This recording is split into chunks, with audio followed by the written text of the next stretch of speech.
नमस्कार, मैं हूँ एस्ट्रोलॉजर उषा जैन भटनागर और आप सबका स्वागत है मेरे इस चैनल उषा एस्ट्रो वर्ल्ड में। ये वीडियो धनु राशि के जुलाई महीने के राशिफल पर आधारित है। वीडियो चंद्र राशि पर आधारित है, लग्न पर आधारित नहीं है। जुलाई का महीना बेहद खास इसलिए है क्योंकि इस महीने में बहुत सारे राजयोग बन रहे हैं, जिसमें शुक्रादित्य राजयोग, हंस योग, भद्र योग, गज केसरी योग, इसके साथ ही राहु धनिष्ठा नक्षत्र में आ गए हैं, बुध वक्री हैं, शनिदेव वक्री होने वाले हैं। यानी बहुत सारे मेजर इवेंट इस महीने में होने वाले हैं, जिसमें ज़्यादातर पॉजिटिव इवेंट्स ही हैं। तो सबसे पहले तो देखते हैं कि क्या कुछ बड़े ग्रह गोचर होने वाले हैं इस महीने में। सबसे पहले तो मंथ की बिगनिंग में यानी कि 4 जुलाई को ही वैभव, लग्जरी के कारक, रोमांस के कारक शुक्र सिंह राशि में प्रवेश करेंगे। इसके बाद 16 जुलाई को सूर्य का कर्क राशि में गोचर होगा। 27 जुलाई को शनिदेव वक्री होने वाले हैं।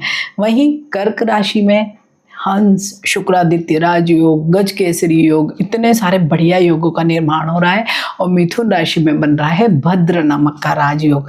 तो धनु राशि वाले सभी लोगों को कैरियर, कारोबार, आपकी फाइनेंशियल सिचुएशन, लव लाइफ, आपकी पारिवारिक जीवन, आपकी हेल्थ, सब पे बहुत असर पड़ने वाला है। तो जो लोग भी जॉब में हैं तो उन लोगों के लिए नई अपॉर्चुनिटीज़, नई रिस्पॉन्सिबिलिटीज़ जरूर मिल सकती है। वर्क प्लेस पे आपको थोड़ी मेहनत तो ज़्यादा करनी पड़ेगी, लेकिन आपको कुछ न कुछ जैसे एडमिन करना होता है या किसी चीज़ को लीडरशिप जैसा जो पोजीशन होती है वैसा भी हो सकता है। जो लोग भी प्रमोशन एक्सपेक्ट कर रहे हैं मिल सकता है। नई नौकरी अगर स्विच करना चाहते हैं तो उसकी भी बहुत संभावना है, लेकिन वो मंथ एंड में ज़्यादा दिखाई दे रही है।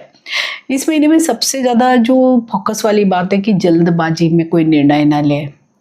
अगर जॉब भी अगर दूसरी स्विच करते हैं तो एकाएक निर्णय न लें। व्यापारियों के लिए भी समय बहुत अच्छा है।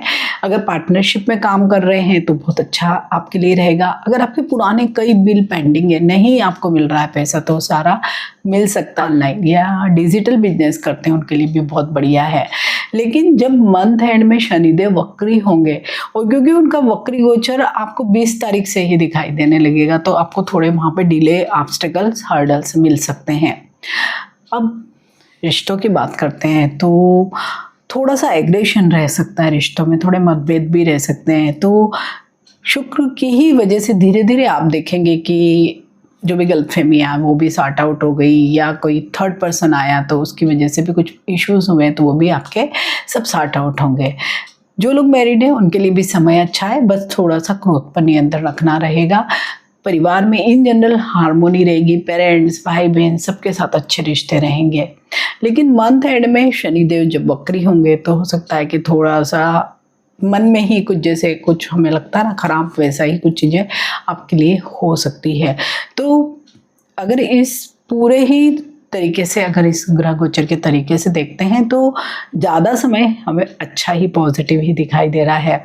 क्योंकि सबसे बड़ी बात तो आर्थिक स्थिति बहुत बढ़िया रहने वाली है। कई आय के नए सोर्सेज भी मिल सकते हैं क्योंकि योग इतने बढ़िया बन रहे हैं। शुक्रादित्य राजयोग, गज केसरी राजयोग, भद्र योग, सब एक से एक अच्छे योग हैं। तो कोई पुराना धन मिलने की संभावना, या कहीं बड़ा कोई, जैसे कोई पुराना निवेश किया उसमें आपको बहुत बड़ा लाभ भी मिल सकता है। हालांकि खर्चे भी रहेंगे, ट्रेवल भी बहुत होगा। विशेषकर ट्रेवल पे ही इस समय में मुझे ज़्यादा खर्च दिखाई दे रहा है। गेस्ट वगैरह भी आएंगे तो हो सकता है कि वहाँ थोड़ा सा बैलेंस बिगड़ जाए। अगर हेल्थ की बात करें तो थोड़ा एग्रेशन रहने की वजह से हो सकता है कि ब्लड प्रेशर या हाइपरटेंशन का प्रॉब्लम आपको हो जाए। लेकिन ये आपको फर्स्ट हाफ में होगा। सेकेंड हाफ में डाइजेस्टिव इश्यूज, कुछ नींद की कमी या स्ट्रेस जैसी भी चीज़ें हो सकती है। क्योंकि आप इस महीने में हो सकता है कि थोड़ा सा रिएक्ट करने वाला नेचर ज़्यादा रखें और उससे खुद ही स्ट्रेस ले लेंगे। तो अगर ये यहाँ पे थोड़ा कंट्रोल करेंगे तो ज़्यादा बेटर होगा।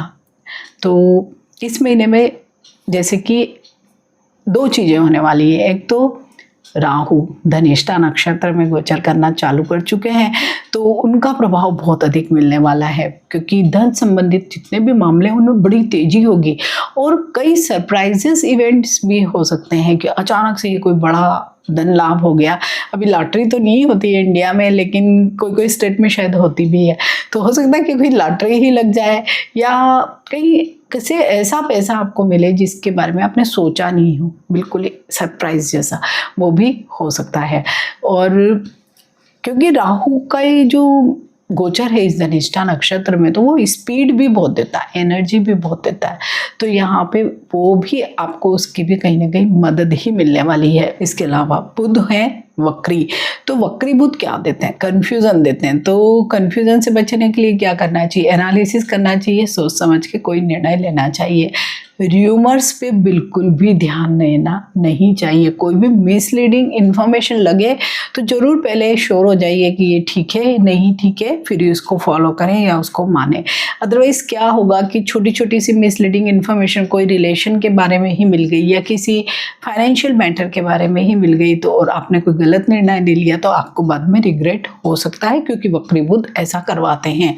साथ ही जब भी बुध वक्री होता है तो क्या होता है, जितने भी गजेट या जो कम्युनिकेशन के हमारे जो मोड होते हैं आजकल, मोबाइल है, लैपटॉप है, मेल मिलते हैं, हमें कॉल आती है, तो वहाँ पे कुछ गड़बड़ हो सकती है। हो सकता है आपका कोई गजेट ही खराब हो जाए या आपको कोई कॉल देर में मिले या मेल आपको देर में मिले, इस तरीके की भी चीज़ें हो सकती है। अगर कुछ भी परचेज करते हैं या कुछ भी करार करते हैं या रिश्ते में ही जाते हैं तो सोच समझ का निर्णय लें और डॉक्यूमेंट्स को जरूर देखें। तो धनुराशि वाले सभी लोगों के लिए महीना अच्छा रहेगा। तो आप सभी को बहुत शुभकामनाएं। वीडियो अच्छा लगता है तो इसे लाइक कीजिए, शेयर कीजिए और मेरे इस चैनल को सब्सक्राइब कीजिए। मिलते हैं एक नए वीडियो में। टिल देन नमस्कार।